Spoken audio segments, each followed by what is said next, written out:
pas d'accord avec le président de votre association, parce que je ne suis pas une sommité. Je suis un citoyen, mais je ne suis pas une sommité, surtout dans le domaine dont on parle aujourd'hui. Ceux d'entre vous qui naviguent sur Internet pour s'intéresser au Mali ont peut-être vu que, effectivement, j'ai créé un blog sur Mediapart il y a 6 semaines, il y a 2 mois. Pour autant, je ne suis pas journaliste. Non, je ne suis pas journaliste. Et si j'enseigne à Sciences Po, ce n'est pas parce que je suis spécialiste de sciences politiques, c'est parce qu'il y a à Sciences Po une filière dans laquelle on forme des étudiants aux questions d'économie de la santé, de santé publique. Et c'est dans ce domaine-là que c'est pour ça que j'ai été recruté à Sciences Po. Donc, en quelques mots, je n'ai rien à faire dans ce débat, sauf que j'ai vécu 13 ans au Mali en 2 séjours et que j'ai une sorte d'addiction à ce pays. Et donc, depuis que je suis rentré, j'ai suivi de très près ce qui se passait. J'y suis allé plusieurs fois pour des séjours relativement longs. J'entretiens beaucoup de relations là-bas. Je passe du temps chaque jour à faire une revue de presse et de temps en temps je m'exprime. Je me suis donc exprimé une première fois pour demander si l'accord d'Alger était un bon accord. Et ma réponse a été non. Et je vous dirai en quelques mots pourquoi. Je me suis exprimé une seconde fois pour essayer de dire qu'est-ce qu'on pourrait faire après Alger. Là encore, je vous donnerai quelques éléments, des suggestions que j'ai pu faire. Mais je pense qu'il faut replacer tout ça dans un contexte qui est celui qui a été décrit par M. Attaher Al-Mutnan, c'est-à-dire le contexte d'un pays qui a été secoué jusqu'à ses bases en 2012 par l'invasion de 2 tiers du territoire, par la décomposition des institutions publiques. Et je crois qu'il faut admettre que la reconstruction de la façade qui a été réalisée en 2013 par les élections n'est que la reconstruction d'une façade. Et que derrière, il reste beaucoup de problèmes irrésolus et très difficiles. Pourquoi est-ce que je pense que Alger n'est pas un bon accord? J'ai dit d'abord que la régionalisation très approfondie qui est prévue par cet accord est dangereuse dans le contexte du Sahel. J'ai fait la comparaison avec ce qui se passe en Ukraine et en Moldavie, où on voit les Russes utiliser les minorités russophones pour avoir un environnement qui ne leur posera pas de problème et éviter que se constituent des États qui éventuellement pourraient, dans leur autonomie, dans leur indépendance, décider de s'allier économiquement à l'Europe, par exemple, plutôt que de conserver des liens privilégiés avec l'URSS. Deuxièmement, cette régionalisation ne me paraît pas capable de régler le problème politique, qui est celui du fonctionnement d'institutions régionales. Parce que la régionalisation n'est pas une invention au Mali. En 91-92, il y a eu un grand mouvement convaincu en faveur de la création. Les élus ont été désignés par les partis. Je caricature un peu, mais les élus ont été désignés par des états-majors nationaux. Les élus se sont comportés comme les fonctionnaires, c'est-à-dire d'une façon qui ne plaît pas du tout à la population, pour dire très vite, là encore. Et je pense que la question n'est pas d'empiler des régions par-dessus, une grande région par-dessus des régions de taille moyenne, avec des conseils, etc., si cela ne fonctionne pas mieux. Donc, un bloc régionalisation dans les accords d'Alger, un deuxième bloc intégration des militaires dans l'armée, intégration des cadres politiques des mouvements armés dans la haute administration.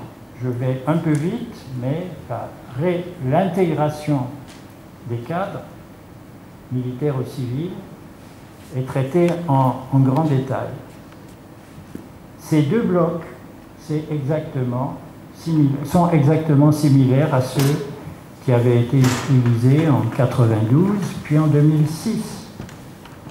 Et donc on sait à quoi un accord sur ces points conduit. Ça conduit, au bout de quelques années, à la résurgence de la rébellion. Parce qu'on n'a pas traité les problèmes à la racine. Il y a encore un point à propos d'Alger, c'est la méthode. Les parrains de la négociation, la communauté internationale, comme on dit, n'a rien d'une communauté, mais bon, la communauté internationale était pressée de faire vite. Notre pays, notre président, était parmi les plus pressés de faire vite.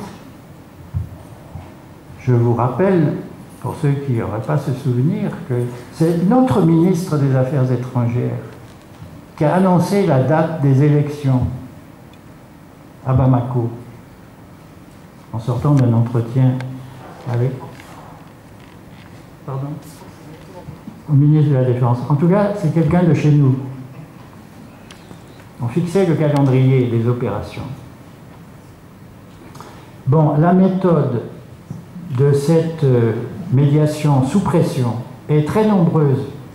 7 ou 8 pays étaient dans la médiation. Chef de file, l'Algérie. On a privilégié la méthode des entretiens bilatéraux entre une partie et le médiateur. Et comme l'a dit M. Aguitnan, c'est la médiation qui a rédigé l'accord. Tout le monde a été témoin, et j'en terminerai par là sur ce point, du forcing diplomatique effréné qui a été nécessaire pour obtenir l'organisation de la réunion du 15 mai de la signature.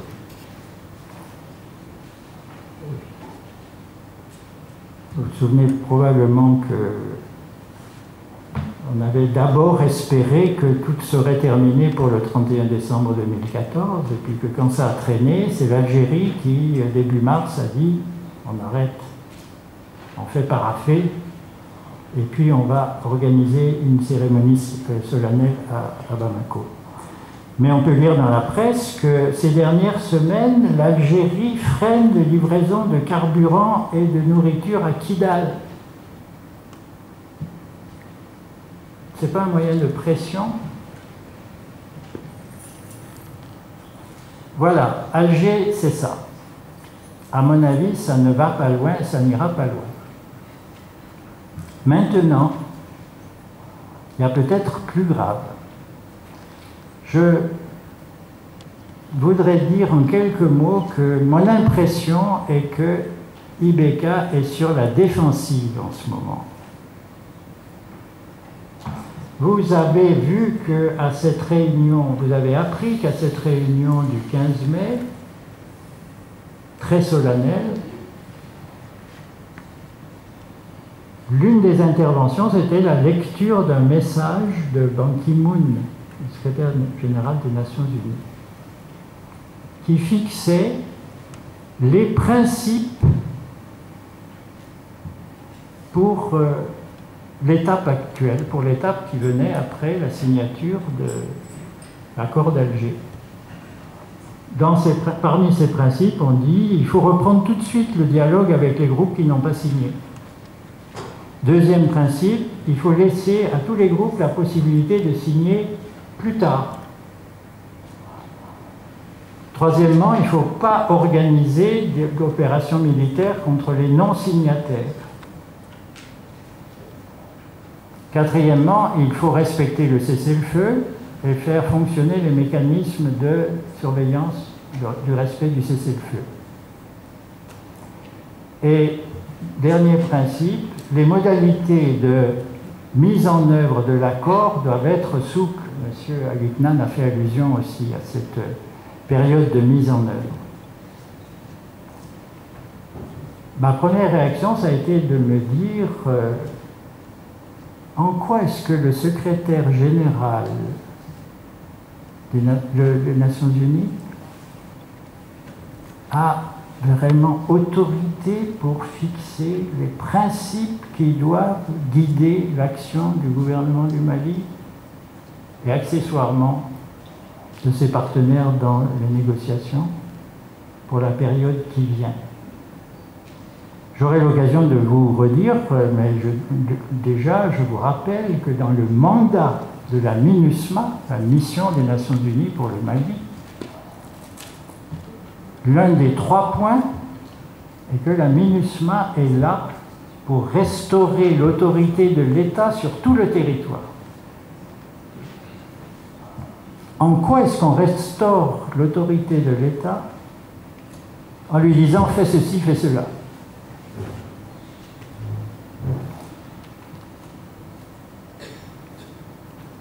Donc, dans son discours, vous avez peut-être vu que Ibeka a dit à un moment, j'avais tout un discours préparé, j'ai balancé entre le lire et laisser parler mon cœur. J'ai résolu de laisser parler mon cœur. Je pense que dans ce contexte dans lequel il se trouvait, il a effectivement pensé qu'il fallait faire appel à l'opinion publique malienne.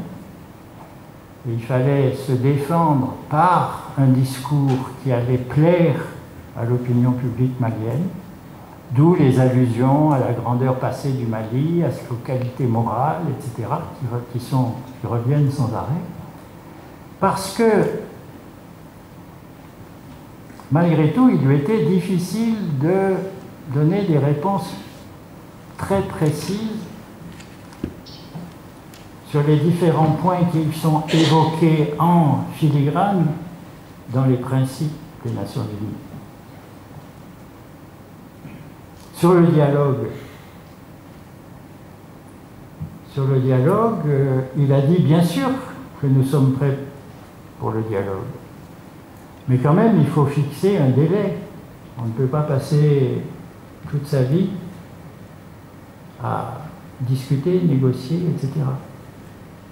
Cela dit, dès le 17 mars, le représentant spécial du secrétaire général des Nations Unies était allé à Kidal et il avait déjà parlé de nouvelles négociations avec les gens de Kidal. Et donc, derrière ce point, il y a toute une ambiguïté. Est-ce qu'on discute de modalités? Est-ce qu'on clarifie des remarques et observations de la CMA? Ou bien est-ce qu'on fait droit aux aspirations de la CMA qui ont été rappelées le 14 mars, je crois, et qui vont assez loin. Reconnaissance non seulement d'une réalité mémorielle, etc., mais géographique et politique. Il y a une aspiration à obtenir 40% du budget de l'État, 20% sur les ressources, l'exploitation des ressources, 80% de ressortissants du Nord dans les forces de police et les forces armées qui seraient stationnées au Nord. Tout ça, ce sont des gros morceaux. Ce ne sont pas les modalités d'application d'un accord. Donc, situation dangereuse du fait du comportement des groupes, du fait du comportement de l'État. Parce qu'on n'a pas vu apparaître une autre stratégie que celle qui consiste à essayer d'acheter la paix. Par exemple, je considère que la création d'un Sénat au Mali, c'est simplement la proposition d'offrir des sinécures à un certain nombre de dizaines de personnes qu'on va choisir de façon à ce qu'ils se tiennent tranquilles désormais. Le comportement de l'État à organiser des manifestations populaires pour soutenir l'application de l'accord d'Alger, ça me paraît également dangereux. Ça peut tourner comme certains événements de 2012. La discussion avec les interlocuteurs décisifs, elle est aussi, à mon avis, très insuffisante. Évidemment que dire la société civile a été entendue quelques jours en septembre à Alger. Mais il n'y a pas d'autre débat avec la société civile ou même avec la société politique. Le président reçoit de temps en temps les responsables des partis. Mais on n'a pas eu un débat de l'Assemblée nationale. L'Assemblée nationale est inopérante, elle ne représente qu'elle-même, elle me sert à aucun rôle.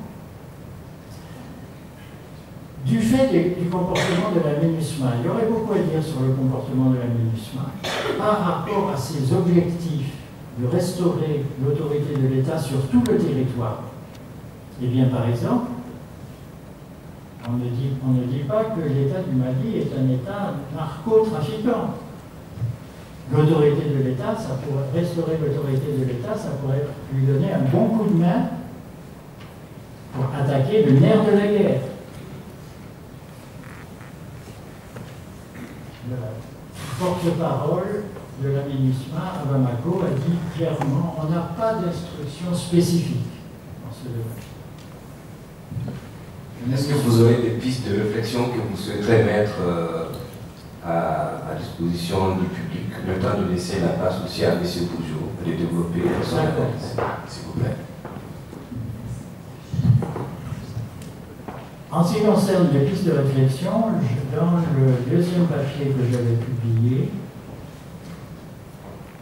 j'avais dit que, à mon avis, ce qui serait important, c'est d'organiser le débat national qui permet de redéfinir les conditions d'un vivre ensemble au Mali autour de quelques thèmes qui, à mon avis, sont essentiels pour l'avenir de la société malienne. D'abord, le fonctionnement de tous les services publics qui sont des institutions, qui sont devenues des institutions qui servent à procurer aux agents de l'État des revenus illicites par tous les arrangements, qui sont la règle des rapports avec la douane, avec la police, avec l'éducation, avec la santé, etc. Il y a besoin d'un débat sur à quoi servent les services publics, à quoi sert la justice, et comment on fait pour que la justice soit exercée dans ce pays, comment on fait pour que le service de l'éducation nationale soit exercé dans ce pays. Un deuxième problème qui me paraît essentiel, dont il faudrait discuter sérieusement, c'est le problème de l'éducation. Pour tous ceux qui sont intéressés par les résultats de l'enseignement élémentaire au Mali, je conseille l'évaluation qui s'appelle BECONCO, qui a été faite par ONG malienne sur une méthode mise au point en Inde il y a 20 ans déjà. Je crois que le troisième domaine dont il faudrait discuter sérieusement, c'est le développement des différentes régions du Mali. C'est pas si facile que ça. Les régions du Nord ont des potentialités tout à fait différentes des régions du Sud. Et l'équipement des régions du Nord est beaucoup plus difficile que l'équipement des régions du Sud, simplement parce que la population est très peu nombreuse au Nord. C'est comme dans les campagnes reculées chez nous. Assurer la présence des services publics, c'est beaucoup plus coûteux. Donc il faut discuter du genre de répartition qu'on peut obtenir. Je pense qu'il y a à discuter aussi du rôle de la religion. Les religieux ont été engagés dans le jeu politique au Mali. Ils sont probablement les seuls aujourd'hui, après l'échec de la démocratisation, après l'échec d'une perspective de développement qui pouvait être celle. Ils sont les seuls à offrir des perspectives pour ce bas monde et pour l'autre monde. Et ils ne se privent pas d'utiliser le pouvoir que cela leur donne. Et je pense que la société malienne est en train d'évoluer. Voilà quelques pistes. Merci. Je répondrai volontiers aux questions.